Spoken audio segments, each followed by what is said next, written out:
Eu tenho algumas perguntas aqui. Nós estamos aqui falando em premidos, nós estamos premidos e espremidos pelo tempo, porque o deputado Henrique Fontana tem que, daqui a 20 minutos, se retirar. Então, se você quiser fazer uma pergunta geral, se vocês quiserem fazer comentários, pode concentrar no Henrique determinadas coisas. Eu tenho perguntas da plateia aqui. A palavra é livre, com preferência para você, para fazer uma pergunta. Então, certamente as perguntas serão contempladas e eu continuo recebendo. Faço uma para o deputado Fontana, que ele falou que individualmente ele se moveu, digamos assim, percebeu que o contexto o fez se deslocar de uma defesa da representação proporcional de lista fechada para uma ideia de um sistema misto, que ele ainda falava em nome individual, mas que essa ideia está sendo discutida hoje no PT. Eu queria que você, se puder falar um pouco mais sobre isso, como que você observa o acolhimento desse movimento, digamos assim, do PT. É plausível uma mudança de posição, um deslocamento do PT para essa posição? Mais pessoas ou posso... Não, vai. Eu sinto que sim. Eu acho que a questão fundamental, na minha avaliação, que isso atestar, porque a gente sabe que os partidos políticos eles negociam e uma votação começa se define nas últimas horas, porque vão testando cenários. Eu sinto que pode ocorrer, especialmente se nós tivermos esta garantia de uma aferição 100% proporcional. E eu, junto com a pergunta do Jairo, um pedido ao nosso ministro Moreira Franco e ao PMDB. Como os grandes partidos hoje, que podem ter sido pequenos no passado, são os que podem eleger nos diferentes sistemas, eles é que devem fazer o maior esforço de compor uma mediação. Então, eu percebo, a gente conhece o parlamento, eu sei que o Distritão, a torcida do Distritão está aumentando no parlamento, eu tenho essa consciência. Agora, se o Distritão for a bola da vez, eu vou ter que ir para uma postura defensiva. Eu vou ter que fazer, o meu esforço vai ser evitar que o Distritão chegue em 308, o que é ruim. Aí nós vamos de novo, seria como se eu fosse o relator, eu digo, lista fechada, quero chegar nos 258 da lista fechada. Aí fulano, Fontana, essa lista aí, lógico, eu defenderia para fazer, e defendo para fazer a parte da lista, eu defendo primárias, por exemplo. Eu acho que a questão da filiação partidária, pura e simples, ela está indo para uma superação. Não dá para nós ter só quem está afiliado definir uma... E outra coisa, no componente distrital, quando nós vamos definir quem concorre naquele distrito, não nos enganemos, gente. Quem diz todo o poder ao eleitor, com todo o respeito, porque sistema prefeito não existe, mas aí sim a guerra dentro do partido é total. Porque tem distritos que a gente sabe que o partido A sempre ganha eleição naquele distrito.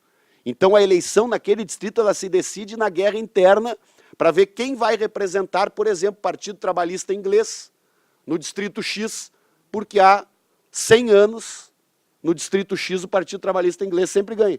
Então o dia que o eleitor vai participar da festa democrática... Mas a eleição vai estar das 5. Não, mas eu acho que não dá para ser tanto, não dá para ser tanto o café da manhã tão restrito, né, mano? Então, mas eu acho que dá para caminhar. E óbvio, o Pestana sempre brinca e nós brincamos, a questão do financiamento, para nós do PT, e eu estou tentando sensibilizar outros partidos, que eu acho que todos ganhamos uma mudança. Com uma nova cultura, lógico, eu também tento o financiamento de pessoas físicas, eu fui perdendo o financiamento de pessoas físicas ao longo das minhas 5 eleições. Por quê? As pessoas ouvem falar dos milhões que circulam da empresa A, B, C, para que eu vou puxar o meu talão de cheque e fazer um esforço de dar um cheque de R$500 para a campanha do Fontana? E aí tu vai destruindo a questão desta possibilidade do cidadão participar. E sempre eu repito, até um cacuete de linguagem, porque eu acredito muito nisso. Dentro de um ambiente plural, nós sempre temos que respeitar o argumento de todos, que não há donos da verdade em em assunto nenhum, muito menos num assunto desse aqui, né? Mas, por exemplo, a proposta lançada para debate pela Fundação Ulisses Guimarães, pelo PMDB, de que o partido deve ser adotado por uma empresa, ou vice-versa, eu considero uma involução no processo de financiamento eleitoral. Adotar no sentido que a empresa teria que escolher um único partido. Mas é isso. Ou seja, então, vamos dizer com exemplo, eu não vou usar nenhum nome, porque está tão contaminado o ambiente, né? E, obviamente, o nosso debate aqui é futuro e o papel que pode ter uma reforma política para melhorar a democracia. Mas como assim? Quer dizer, o candidato X a presidente da República é financiado pela empresa Z, W e A. O candidato Y é financiado pela empresa B, C e D. Então, na verdade, seria nós elevarmos mesmo as empresas a uma função extremamente forte na democracia, porque eu sou candidato a prefeito, por exemplo, numa cidade, e eu não vou nem falar de presidência da República, que é mais fácil diluir, mas eu sou candidato a prefeito numa cidade. Aí tem duas grandes empresas naquela cidade. Por alguma coisa elas não gostam de mim. É legítimo na democracia. Olha, esse Fontana é um perigo. Se esse cara ganhar a eleição, esse cara vai fechar o meu negócio. E aí a eleição está parelha. Eu venho crescendo ao longo de 20 anos, me construindo como liderança. Aí falta uma semana para a eleição, a empresa, não, vamos colocar 2 milhões na mão do outro candidato para derrotar esse Fontana. Elas ficam com um poder absurdo. Né? Eu gostaria de fazer até uma pergunta para o ministro Moreira. Porque Henrique, isso não é que a empresa não exerça a cidadania, é óbvio que a empresa exerce, ela vai fazer debates, ela vai falar, etc. Vai criticar um governo, vai aplaudir um governo, vai reclamar de tal coisa, vai defender, mas não pode ficar com essa força para decidir a eleição, na minha opinião. Não, é uma pergunta. Eu achei original, nunca tinha aparecido no debate. Nos Estados Unidos, todo mundo sabe que o petróleo e as armamentistas vão financiar o Jeb Bush e que a indústria farmacêutica vai com a Hillary. Mas na nossa cultura, isso que eu queria... Quando vocês pensaram isso, eu acho difícil imaginar que a CSN, a Vale, a Andrade Gutierrez, eu não tenho prurido em dar os nomes, não, o Gerdau, ele vai partidarizar a sua empresa. Eu achei uma ideia original, mas acho muito descolada. O que vocês pensaram? O que eu acho, o que nós pensamos, fruto do que já vivemos e do que estamos vendo aí. Nós não podemos ignorar o que nós estamos vendo. E não adianta vir com conversa acima do que nós estamos vendo, porque nós estamos vendo e todos participaram do que está aí sendo feito. Essa é que é a realidade. Então, o que nós queremos é acabar com isso. A maneira de acabar com isso, do ponto de vista social, é a transparência, é assumir as coisas como as coisas são. Não existe outra maneira de se enfrentar esse problema de financiamento, a não ser como já se fez um grande avanço. Por que se chegou a tudo isso que nós estamos vivendo? Porque se fez um grande avanço. Qual foi o grande avanço feito? As empresas podiam dar o que quiserem até então. E empresas, na eleição passada, deram 300 milhões, 200 milhões para todos os candidatos. Agora, só que a mudança que se fez é que as empresas teriam que dar ao partido e o partido teria que dizer para que candidato aquele recurso foi destinado. Então, hoje, nós já temos isso, Henrique. Nós já temos, hoje, empresas que doam. E elas é melhor doar assim do que no Caixa 2. Porque assim, mas eu só tenho direito a um voto, Fontana. Se eu tenho que escolher o meu e combater o adversário, uai. Por que eles não podem fazer isso? Eles querem dar, eles querem, se uma empresa, a empresa tem um teto para pessoa física, a nossa proposta tem um teto para pessoa física e um teto para pessoa jurídica. Pessoa jurídica, para pessoa jurídica. Um teto para pessoa física e um teto para pessoa jurídica. Evidentemente, se é todo mundo, a cabeça a holding, exatamente. isso fixado pelo Congresso ou pelo Tribunal, se o Congresso abrir mão dessa prerrogativa. Mas tem que ser fixado. E só pode ser dado pelo partido. Então, ela não tá pegando nenhum candidato, né? Ela tem o direito de fazer a opção dela. O que nós queremos é que essa opção, que hoje é feita de maneira indiscriminada, ela já é feita, sempre foi feita. Antigamente nem se sabia para quem dava, hoje, pelo menos, já se sabe para quem dá. O que nós queremos é transparência, é que essas coisas se deem. E aí nós vamos avançando em cima da realidade, e não querendo aqui ficar trabalhando na suposição, buscando o Ministério Público e outros órgãos para resolver problemas que a classe política não consegue resolver porque não quer ter transparência. Então, a nossa proposta, ela simplesmente quer transparência. Se vai receber, você recebe, e o eleitor vai saber quem está recebendo, e quando estiver no governo, vai saber exatamente o que ele está fazendo ou não em benefício de A, B, C ou D. Muito bem. Posso só colocar uma frase aqui, Sérgio? Uma palhinha. Mas a questão, primeiro, como sempre, está ótima aqui a nossa reflexão, porque não é fácil tomar uma decisão sobre um tema desses. Mas o meu ponto de vista, que eu quero partilhar e reforçar, é exatamente esse. Eu acho que todos os cidadãos devem incidir sobre o resultado de uma eleição. Agora, não é justo que a força econômica que tem uma empresa possa, de repente, num limite, decidir o processo eleitoral. Esse é o problema. Aí sempre doou, então tem que continuar doando. Mas qual a vantagem de empresas doarem para partidos políticos? Vamos inverter a pergunta. Qual a vantagem?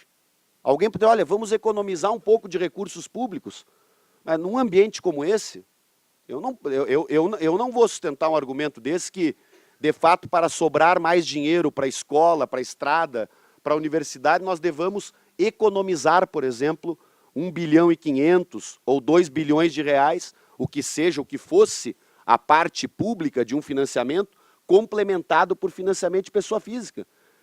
Porque o volume de problemas, independente de termos aqui o cuidado, e estamos tendo, né, de um debate de um nível desse, pensando para o futuro, que esse sistema já causou para N circunstâncias, N governos, etc., porque ele tem um conjunto de pontos negativos, é como o sistema eleitoral.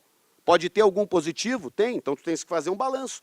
Eu estou vendo que para o Brasil, nesse momento, é melhor passar por uma fase de retirar a empresa do financiamento eleitoral. E acho que aí sim, aí piora, na minha opinião, se você exigir, não, a empresa tem que, de fato, se partidarizar. Quer dizer, o Fontana vai ser candidato a prefeito, por hipótese, de Porto Alegre, ele tem que ir lá escolher quais as empresas que vão financiar. Quer dizer, eu tenho que ganhar o voto do eleitor. Com as empresas, eu tenho que ter uma relação republicana de respeito de dirigir os negócios públicos em nome da população toda. Não posso discriminar ninguém por óbvias, coisas óbvias.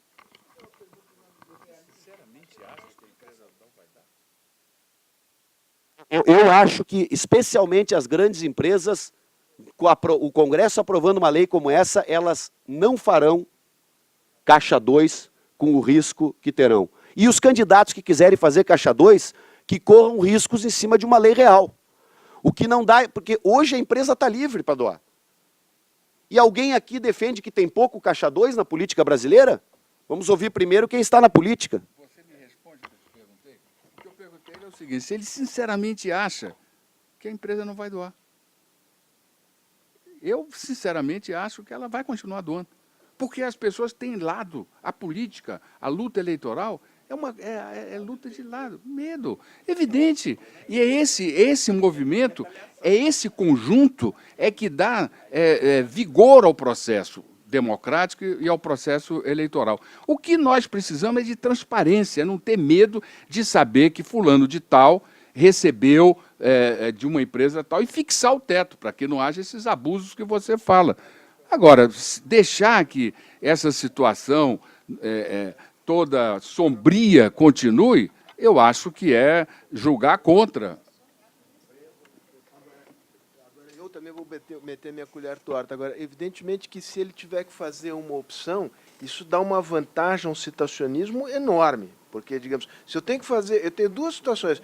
Eu me abstenho de colocar meu dinheiro, porque eu, digamos, perco a capacidade de fazer um hedge aqui. Né? Se eu ponho nesse, eu não vou pôr naquele. Agora, se eu tiver que apostar, eu aposto em quem está no governo. Quer dizer, você reforça o situacionismo enormemente. Enormemente. Porque o cara não vota por lado, ele vota por medo. Medo e facilidades. Né? Contribui por medo, não é? Então, que sistema político é esse que nós queremos, então, gente? Esse vai ficar para o livro de memórias também. Eu não vou citar, porque eu não fulanizo nada. Eu fui chamado para dentro de uma sala por 2 companheiros meus de partido, à época que tínhamos tensões em torno do relatório que ia... Fontana, para de ser ingênuo. E eu faço a pergunta hoje. O que é ser ingênuo? É continuar achando que nós vamos fazer campanha de 5, 6 bilhões de reais e que a política não vai ser criminalizada como um todo? Eu estou vendo, independente, cada um de nós tem a sua ideia e vai continuar defendendo o seu partido, o seu programa e os seus candidatos. Mas eu, como Pestana, estou me cansando de andar na rua e ver a política criminalizada e sob suspeição permanente de todos. Que é óbvio que, às vezes, tu vai lá, termina o julgamento, aquele lá merece ser punido porque cometeu uma ilegalidade. Agora, não é assim o ambiente que estamos... E isso, outro dia eu li uma matéria, por exemplo, qual era a linha da matéria? Vamos fazer uma relação de todos os candidatos nesta circunscrição eleitoral que foram financiados por alguma das empresas que está sendo investigada na Operação Lava Jato. Qual é o Só uma frase, desculpa. Qual é o resultado de uma matéria como essa? É que o sistema de financiamento que nós temos coloca sob suspeição os políticos e as empresas. Porque também quando o político, vamos fazer o contrário, a empresa se envolve com algum problema legal, todos os políticos foram financiados por ela e estão sob suspeição. Caminho inverso. O político ou o governante se envolve com problema legal. Todas as empresas que financiaram ele estão... Pestana, eu peço desculpa, mas é que esse tema, de fato, é um tema extremamente importante. Por alguma razão, ele cria polêmica. É um tema extremamente importante.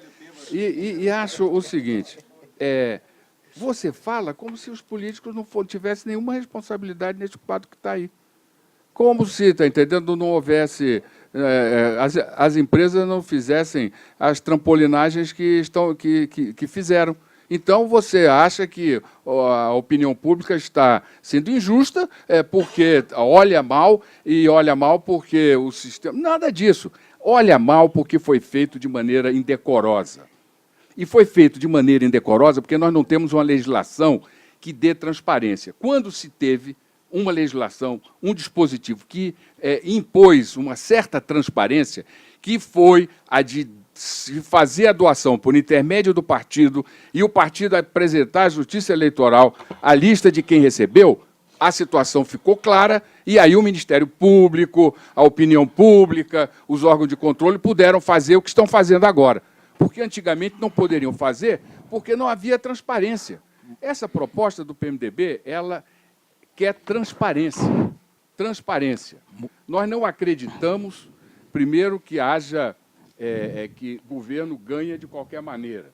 Nós temos vários casos de governo que não conseguiu se reeleger. Se você pega o resultado eleitoral da eleição municipal passada, a maioria dos prefeitos não conseguiram a reeleição. Porque o povo não é imbecil, gente. Moreira, eu encaminhei esse final de semana ao presidente... Pestana, eu só quero pedir desculpas, que é o avião, eu estou indo para o Rio, tem uma reunião no Rio. Presidente Fernando Henrique, quero agradecer o convite do Instituto, mais uma vez, agradecer as opiniões que a gente ouviu aqui, a atenção de todos vocês, e desculpe que não é assim que a gente deve fazer, eu deveria ter organizado a agenda de forma diferente, mas não tinha forma. Um abraço, bom dia a todos.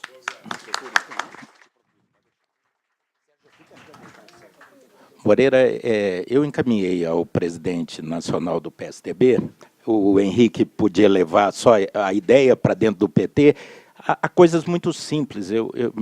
Nós construímos num diálogo lá uma proposta que a captação e o orçamento fosse prévio ao momento eleitoral. Você teria o momento da caça ao dinheiro e, no momento subsequente, a caça aos votos, dando total transparência.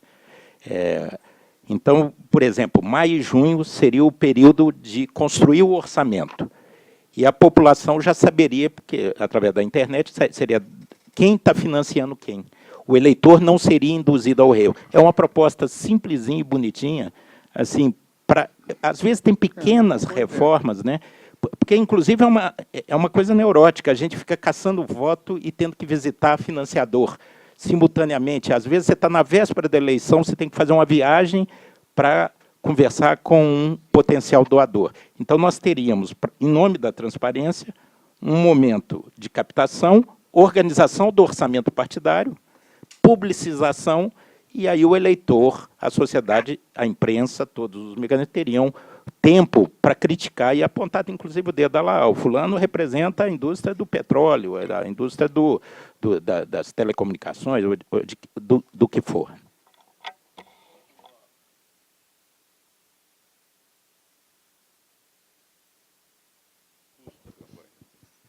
A razão, eu creio que o mecanismo tem que ser duplo. Você tem que reduzir o custo de campanha e botar regra para financiamento. A distritalização reduz o custo. Se houver regras também sobre a forma de fazer a televisão, porque o custo maior é a televisão. A ideia original era haver debates e apresentação dos candidatos. E houve depois a maquetização e, de alguma maneira, durante a campanha eleitoral, o político vai à empresa, recolhe o dinheiro e passa para o marqueteiro. Né? Precisa ver, acho que alguma coisa simples sobre essa matéria. Na PEC, nós estamos caminhando na votação da PEC, primeiro, para o tempo de televisão ser calculado só sobre o titular e o vice, para acabar o mercado de minutos, porque nas grandes cidades os minutos valem ouro. Segundo, proibir marketagem. É uma vinheta de abertura, uma vinheta de fechamento, o candidato admitido o modelo de entrevista, para não ficar tão chato assim. Então, eu acho importante intervir. Agora, se realmente não mudarmos a lógica do sistema eleitoral, o sistema continuará caríssimo. Essa é a vantagem da lista, essa é a vantagem de algum tipo de distrital. Simultaneamente, aproximar a população do sistema e baratear os custos. Sem o que o distritão não opera nesse sentido. As campanhas vão ficar mais caras. E aí vamos controlar os limites. Olha, eu já fiz campanha para deputado federal que não tinha agência de publicidade. Em 82 era poesia. Os debates de 89... Não, e foi antes de 82. Em 82 eu fiz campanha de governador, também não tinha. Eu acho que esse tipo de solução que inibe a capacidade criativa, que inibe o debate, que inibe a discussão, eu não acho que dê resultado. Eu acho que nós temos que encontrar alternativas que sejam contemporâneas ao que nós vivemos. Hoje, a criatividade no uso da mídia, ela faz parte da nossa cultura. E acho mais, do jeito que as coisas estão indo, o que vai se gastar em rede social vai ser muito grande. Daqui a pouco vão querer inibir também o trabalho na rede social. Não é muito mais razoável se ter transparência no uso do dinheiro na campanha eleitoral? O que não é possível é o que o nosso relator outro disse, Marcelo de Castro, disse, né? Que sobre Caixa 2 tem dois tipos de deputado, o que faz Caixa 2 e o mentiroso. Essa situação é que não pode imperar. Deixa eu fazer um esforço aqui de trazer à mesa, se não todas as perguntas, pelo menos o espírito aqui das perguntas. A grande parte delas eu acho que foi contemplada nessa discussão sobre financiamento de campanha. O ministro Moreira Franco está se esquivando aqui porque a pergunta era para ele.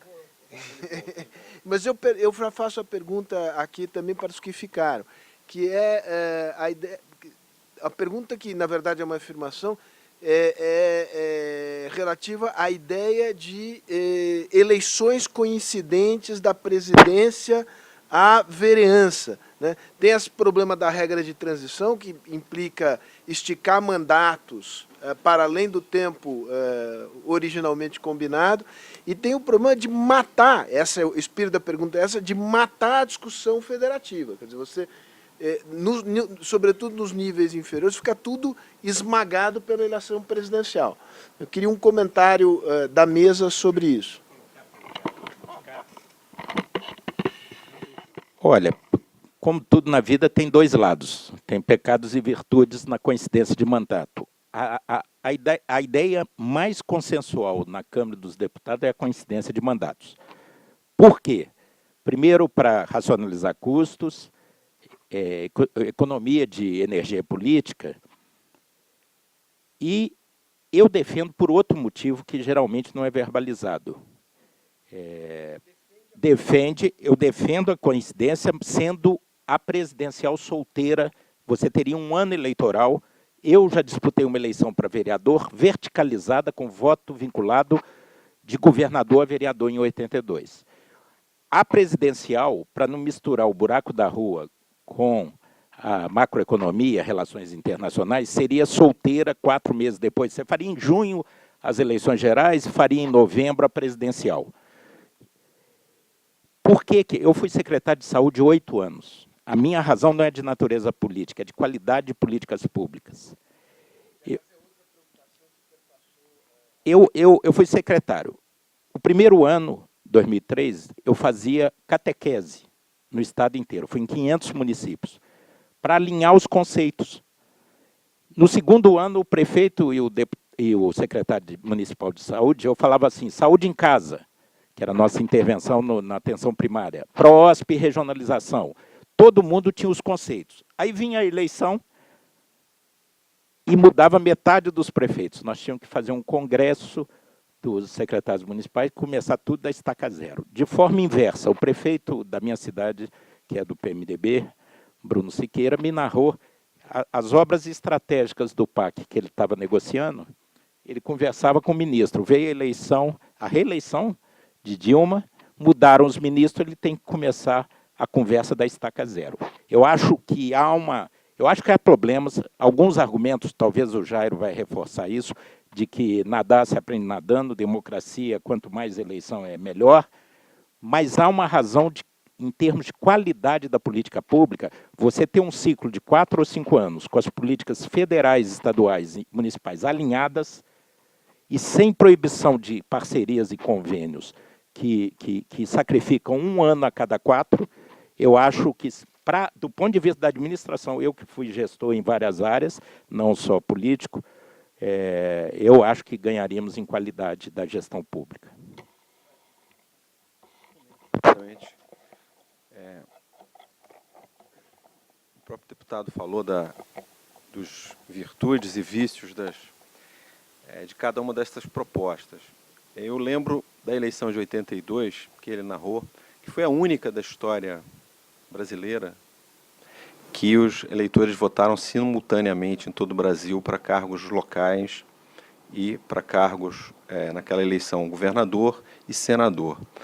E a eleição prejudicou completamente o debate municipal, né? Quer dizer, claro que uma eleição com a centralidade da disputa presidencial e dos temas nacionais, ainda com essa defasagem temporal, não teve presidencial, mas mesmo assim o tema da época era a eleição do governo do estado do Rio, por exemplo.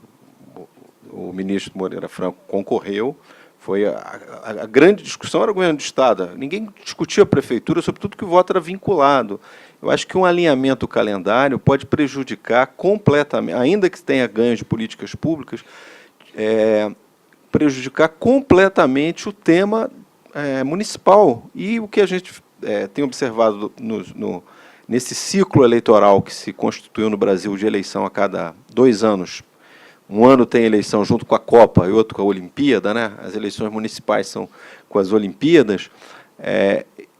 Essa separação eu acho que foi muito positiva para a discussão das grandes questões da cidade. Eu temo, e sem contar que uma eleição solteira para presidente, descolada de uma eleição para deputado, pode começar a gerar probleminhas aí de bancada.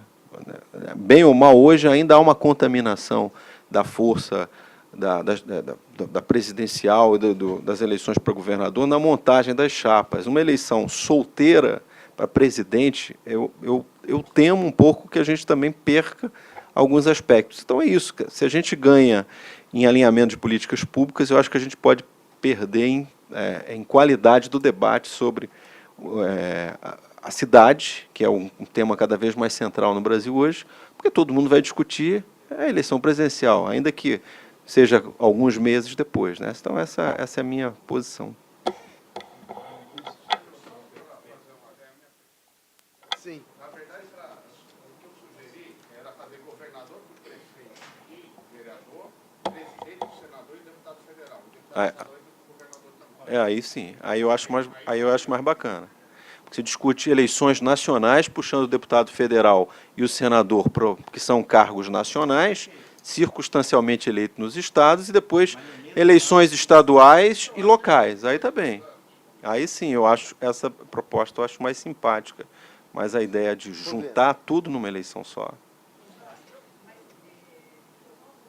A discussão de política pública e a questão eleitoral, eu trabalho com políticas públicas regionais metropolitanas. E o que eu percebo é que os municípios não têm política nenhuma.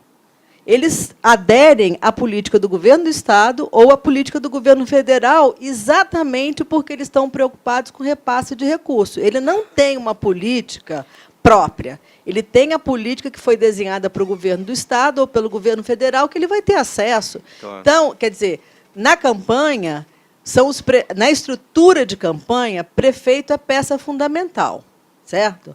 E ele dá o seu apoio em torno do retorno que governador, ou que o governador e o governo federal, a presidência, lhe dará de retorno financeiro para aquela política que não é dele, que ele vai lá e, né, tem acesso. Então, eu acho que é importante, sim, ao traço da política pública. Sem isso, a gente fica num varejo e sem melhorar a eficiência da qualidade de vida e da qualidade do território. A nossa experiência aqui em São Paulo é dramática com relação a essa questão, quer dizer, de continuidade de uma política concertada de longo, médio prazo, né? Então, eu acho que isso, quer dizer, eu não sei.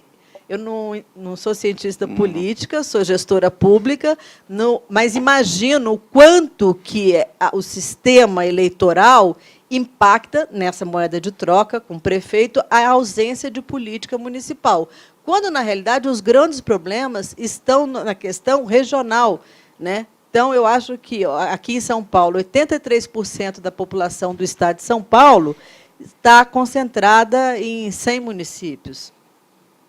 É relevante você tratar a questão regional, mesmo porque não tem dinheiro para resolver do ponto de vista individual.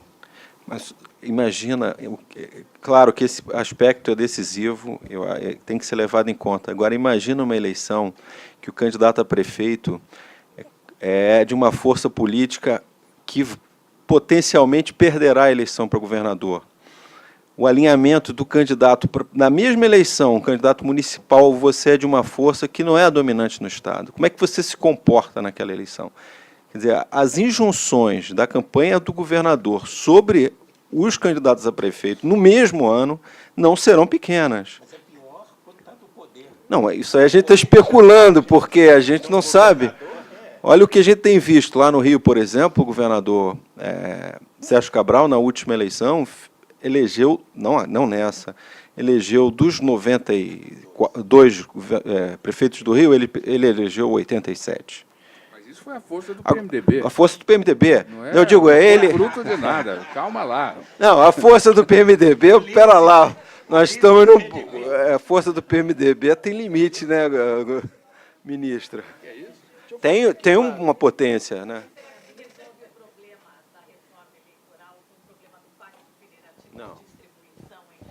Deixa eu fazer. A gestão de política está mais alinhada.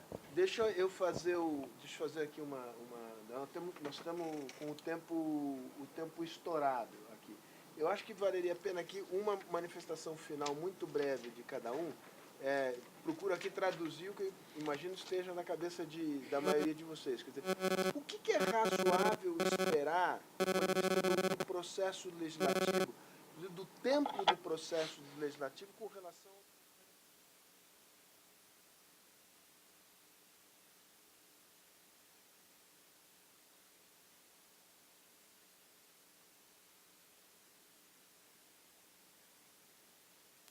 Show. Eu sou vice-presidente da Comissão Especial da Reforma, que analisa, ela se forma dentro dos dispositivos regimentais para analisar uma PEC específica, que é resultado do esforço de 2013.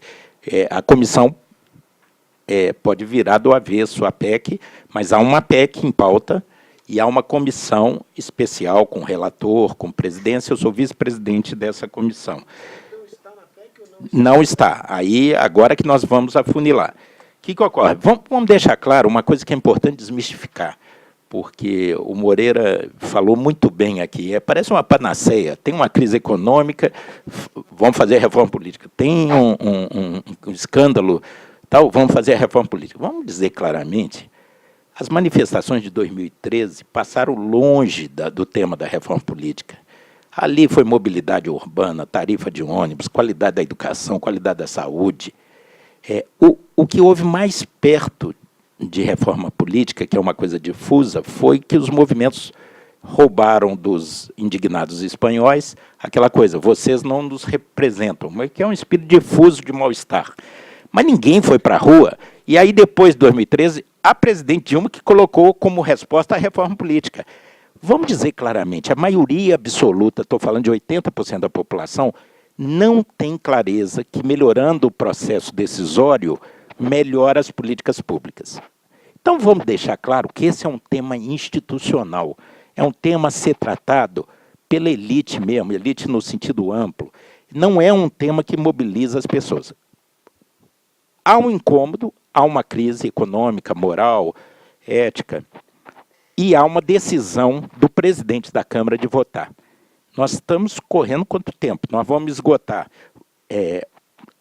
Agora, o Jairo teve lá, os intelectuais, a CNBB, a OAB. Agora nós estamos na fase de ouvir os presidentes de partido.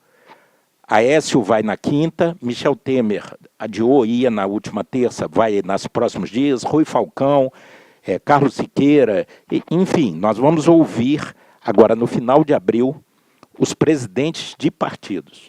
E, a partir de maio, nós vamos afunilar a votação do relatório. O relator vai, à luz de tudo que foi levantado, ele vai apresentar um relatório que pode mudar a PEC ou não, parcialmente ou totalmente, e o presidente Eduardo Cunha impôs que quer votar isso no plenário. No plenário, ainda tem uma etapa intermediária, que é a Comissão de Constituição e Justiça. Ele quer votar, dedicar a última semana de maio à votação da reforma política. E, para todos saberem, houve um... Maio?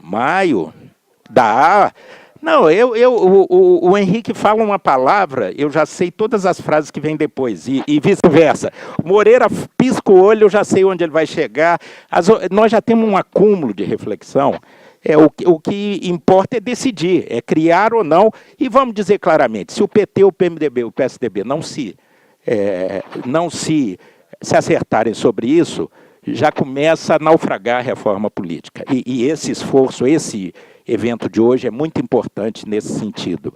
Então, nós vamos... E houve, além de tudo, ainda há uma segunda encrenca, a relação Senado-Câmara, que é competitiva, não é obrigatoriamente cooperativa. O Senado optou pelaquilo que eu chamo fatiamento anárquico. Eles foram votando tudo que estava pronto para votar, sem a preocupação compreensiva de um todo coerente. A Câmara não, tem uma comissão fazendo um pacote coerente que pode desdobrar no fatiamento em 2 PECs, em 3 projetos de lei complementar, em 4 projetos de lei ordinário, mas vai ser um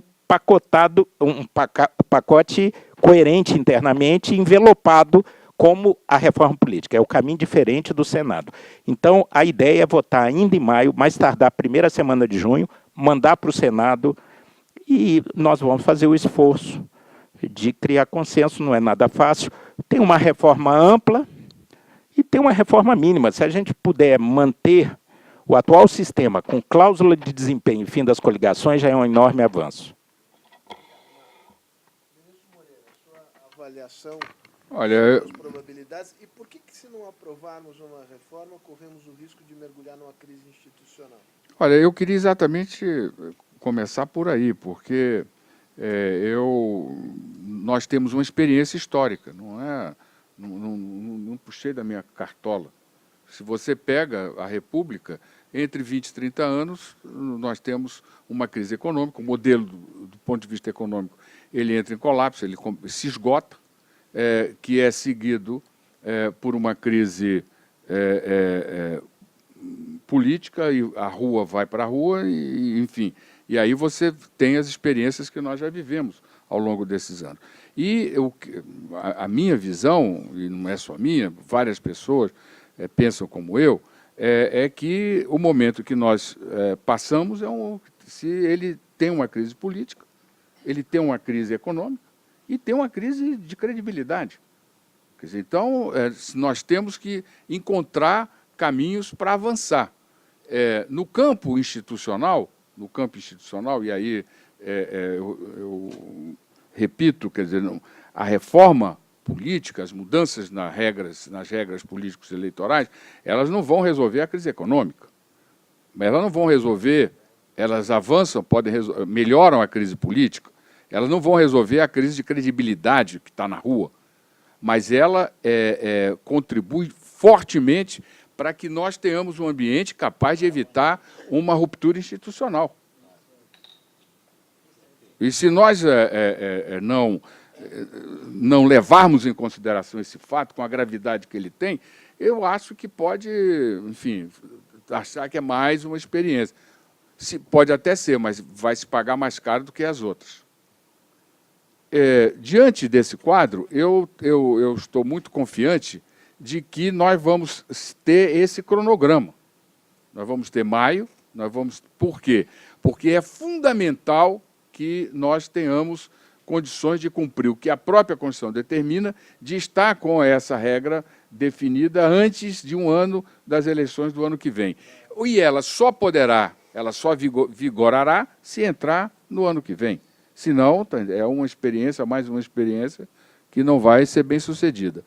E, finalmente, algo que, enfim, até não é estimulante do ponto de vista intelectual, mas é uma realidade. E a gente tem que adaptar a nossa capacidade de reflexão, de meditação, e usar os instrumentais do conhecimento para resolver problemas. O que não passa na Câmara não é bom. Lei boa é aquela que eles conseguem passar, porque aí transforma-se numa lei. Se não passa, é um exercício acadêmico. Então, isso é prejudicial. Na sua opinião, quer dizer, se não passa o distritão, não reforma? Não é. O distritão, como eu disse, o distritão é amplamente majoritário. O distritão, como eu disse, o PMDB colocou como proposta para negociar, para conversar, para iniciar esse processo que o presidente Michel Temer vem fazendo com os presidentes de partidos, etc, etc, etc.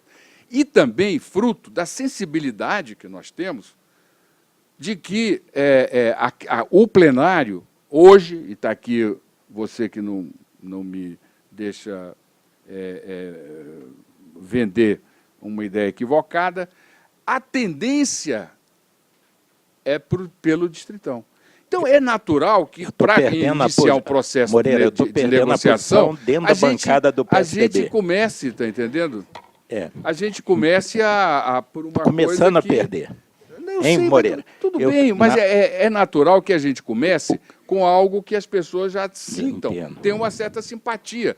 Porque se você chegar com uma ideia distritão puro, você nem anda, ninguém vai querer conversar com você. Essa que é a realidade. Na minha bancada, nós vamos ter uma reunião amanhã com o Aécio, e quinta-feira ele vai na comissão especial e colocará a público a posição do PSDB. Mas eu, pelos testes bilaterais que fiz, estou sendo acossado, o que me leva, dentro daquela categoria do Schwartz, me sentir uma ideia fora do lugar e um político europeu perdido nos trópicos, às vezes, porque eu sou muito poético, o Moreira tem mais experiência que eu, já está numa fase do pragmatismo. Eu sou do Piauí, eu sou perseguido pela diversidade, eu sou piauiense, você é mineiro, nasceu em berço de ouro, coisa e tal. Muito bem, eu agradeço a todos peço desculpas aqui pelo esticado do horário, deve estar todo mundo morrendo de fome. Mas valeu a pena, um abraço grande.